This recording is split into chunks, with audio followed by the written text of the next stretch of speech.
Todo começo de ano carrega consigo uma esperança silenciosa.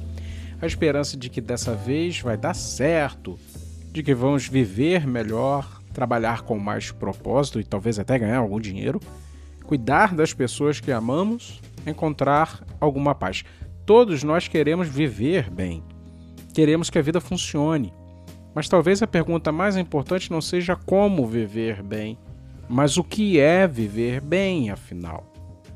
Porque se pararmos para pensar com honestidade, vamos perceber que passamos boa parte da vida correndo atrás de uma definição de sucesso que nem sabemos de onde veio.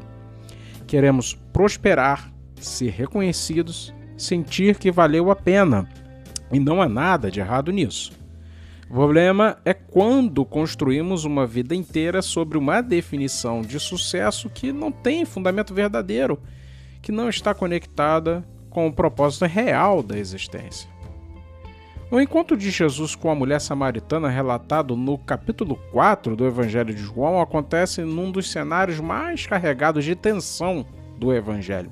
Judeus e samaritanos compartilhavam a mesma história antiga, mas separados por séculos de rupturas, desconfiança e feridas religiosas.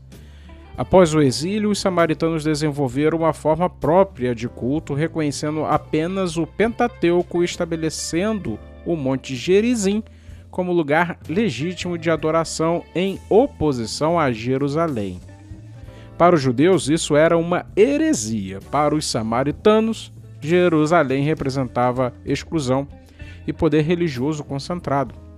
Não era apenas uma divergência teológica, mas um conflito identitário. Quem pertence de verdade ao povo de Deus e onde Deus pode, de fato, ser encontrado. É nesse contexto que Jesus atravessa a cidade de Samaria, algo que muitos evitavam, e se senta junto a um poço, lugar cotidiano, comum, longe de qualquer templo.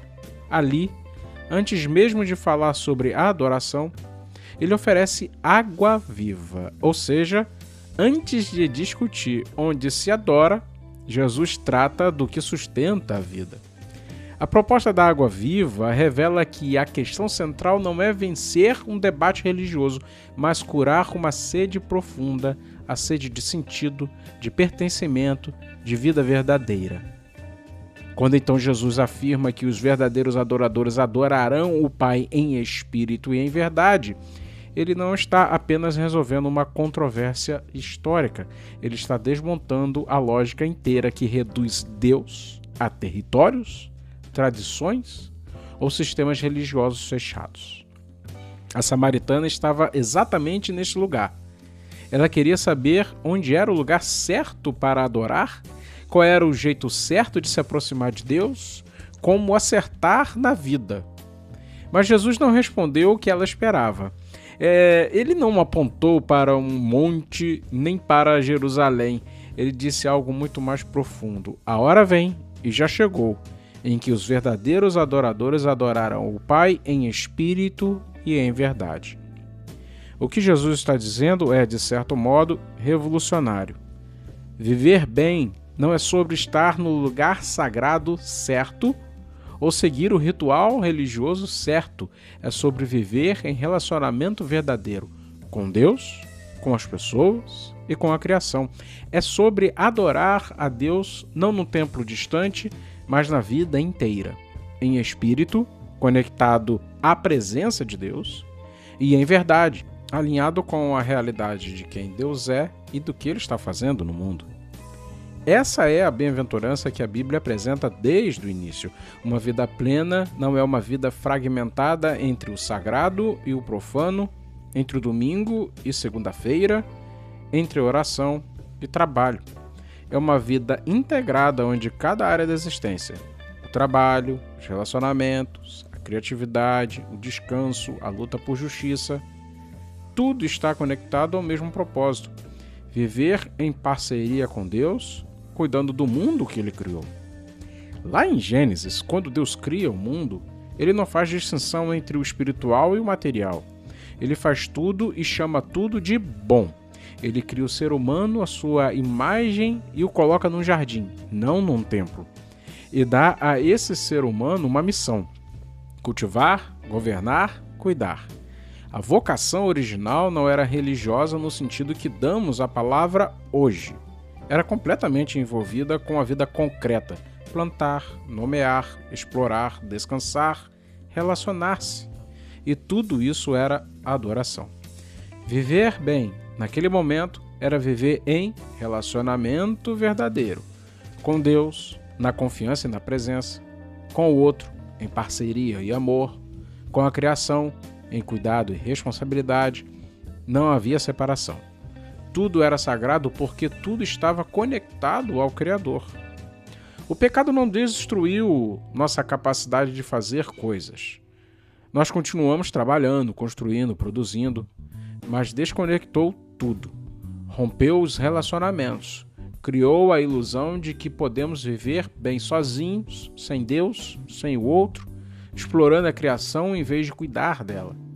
E desde então, vivemos no desempenho sem plenitude, podemos ter sucesso em muitas áreas e ainda assim sentir que algo essencial está faltando. Porque está. O que está faltando é o eixo, o relacionamento verdadeiro que dá sentido a tudo. Jesus vem restaurar exatamente isso. Ele não vem fundar uma nova religião que nos afasta do mundo. Ele vem encarnar o humano como Deus planejou desde o início. E a vida dele é a demonstração viva de como é viver em relacionamento verdadeiro. Por exemplo, no seu batismo, antes de fazer qualquer coisa, Jesus ouve: "Este é o meu filho amado, em quem me agrado." Identidade antes de desempenho. Relacionamento antes de conquista. Nas tentações, Jesus recusa todos os atalhos para o sucesso que não passam pela fidelidade a Deus e pelo cuidado com o próximo. No ministério, Jesus integra tudo: cura os doentes, ensina sobre o reino, come com pecadores, desafia injustiças, descansa com amigos. Nada é profano. Tudo é espaço de manifestação da presença de Deus. A cruz, inclusive, é o ponto onde todo o nosso esforço de viver bem longe de Deus morre. É onde descobrimos que não conseguimos nos salvar sozinhos, mas também é onde o véu do templo se rasga, onde a separação entre o sagrado e o profano acaba, onde o acesso a Deus é restaurado para todos. E a ressurreição acontece num jardim, não por acaso. Deus não está apenas salvando almas para tirá-las do mundo. Ele está renovando a criação. Está retomando o projeto original. Céu e terra integrados, relacionamentos restaurados, vida plena. Então, começar certo este ano não é sobre fazer promessas impossíveis ou adotar uma lista de resoluções que vamos abandonar em fevereiro. Começar certo é parar e perguntar: o que significa, de verdade, viver bem? E aceitar que a resposta não está em nós mesmos, mas viver conectados com Deus, com as pessoas e com a criação. Viver bem é aprender a adorar a Deus em espírito e em verdade, não apenas no culto de domingo, mas no trabalho de segunda-feira, na conversa com o vizinho, no cuidado com o meio ambiente, na luta por justiça, no tempo com a família, no descanso que confia.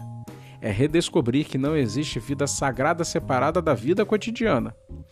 Existe apenas uma vida, e ela toda pode ser vivida na presença de Deus. A bem-aventurança bíblica não é sobre estar confortável ou livre de problemas. É sobre estar no lugar certo, em relacionamento verdadeiro. É descobrir que quando vivemos conectados com Deus, o trabalho deixa de ser apenas sobrevivência e se torna vocação. Os relacionamentos deixam de ser transações e se tornam um espaço de graça.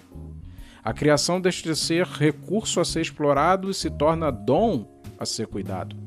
A vida deixa de ser fragmentada e se torna inteira. Esse é o fundamento que a Escritura apresenta desde o início.